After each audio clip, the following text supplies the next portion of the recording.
పాకిస్తాన్ పై operation సింధూర్తో Bharat విజయం సాధించిన నేపథ్యంలో పశ్చిమ గోదావరి జిల్లా పాలకొల్లులో పెద్ద ఎత్తున తిరంగ ర్యాలీ నిర్వహించారు. మంత్రి నిమ్మల రామానాయుడు ఆధ్వర్యంలో ఈ ర్యాలీ నిర్వహించారు. స్థానిక ఎడ్ల బజార్ నుంచి గాంధీబొమ్మ సెంటర్ వరకు కూటమి నాయకులతో కలిసి మంత్రి నిమ్మల పాదయాత్ర చేశారు.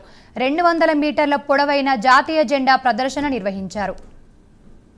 విభిన్న సంస్కృతులు, విభిన్న భాషలు, విభిన్న మతాలు, విభిన్న ప్రాంతాలు అయినప్పటికీ కూడా భారతీయత అంతా కూడా ఒకటే అనేటువంటి నినాదంతో మరి మనందరం కూడా పనిచేస్తూ ఉన్నాం.